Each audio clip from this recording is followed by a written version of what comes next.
বাঁধা প্রবালের গায়ে অসংখ্য মৌমিতার রক্ত। বাতাসে ভেসে চলা মেঘের গায়ে অসংখ্য মৌমিতার খুবলে খাওয়া শরীর। চলুন নতুন মানবিক দুনিয়া করি, মানুষের পাশে একজন মানুষ নিয়ে আসি যিনি মানুষকে শারীরিকভাবে সুস্থ, মানসিকভাবে সুস্থ এবং তার হৃদয়ে যেটি আছে তাকে সুস্থ করবার জন্য একজন চিকিৎসককে। অ্যাডভোকেট কামরুন নাহার, আমরা কিন্তু এবার বসেছি একজন ডাক্তারের সঙ্গে যিনি হৃদরোগ বিশেষজ্ঞ ডাক্তার খালেদ মাহমুদ। আপনাকে স্বাগত জানাচ্ছি। এখন আপনি আমাদের সঙ্গে কবি হিসেবে বসেছেন, লেখক হিসেবে বসেছেন।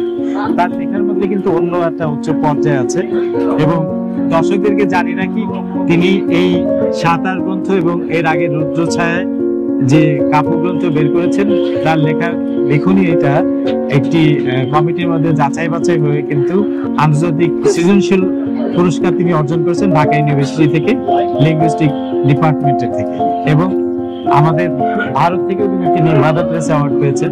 সেই জন্য দর্শকদের সঙ্গে আমরা জানিয়ে রাখছি তার লেখার মান একটা অনুন্নতায় পৌঁছেছে। একজন ডাক্তার কি করে এই সাঁতার লেখা শুরু হলো এবং কি আছে সাঁতারে?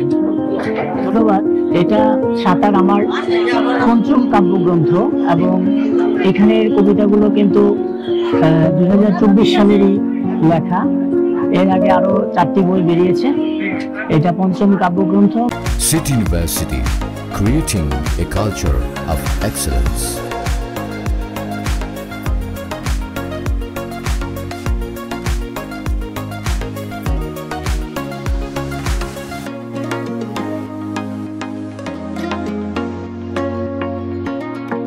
It is with pride and honor that City University marches forward for a better Bangladesh, for a better tomorrow, for an achievement of excellence. প্রতিটি বইয়েরই একটা থিম থাকে এবং আমরা কাল হতে কালান্তরে মহাকালের গভীরে জীবন সাঁতার কাটছে। আপনারা জানেন মানব জীবন মনুষ্যত্ব সাঁতার কাটছে গ্রহ নক্ষত্র এবং এই বৃক্ষরাজি এবং সভ্যতা বলেন প্রজন্ম থেকে প্রজন্মে এই মানুষ সাঁতার কাটছে, জীবন সাঁতার কাটছে।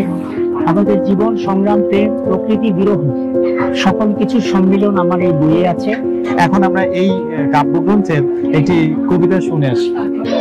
ভোরের বাতাস গায়ে লাগছে অন্যদিনের মতো, পাখির কিচিরমিচির শোনা যাচ্ছে আগের মতো, সবুজ ঘাসগুলোর মাথা উঠছে বাতাসে, সভ্যতার মোমবাতিগুলো জ্বালানোর চেষ্টা করছে তরুণ তরুণীরা, ঠিক আগের মতোই যেন গা ঢাকা দিচ্ছে সরীসৃপ। নিউজ পেপারে তোমার খবর মৌমিতা, সাগরে যুগ যুগ ধরে জমাট বাঁধা প্রবালের গায়ে অসংখ্য মৌমিতার রক্ত।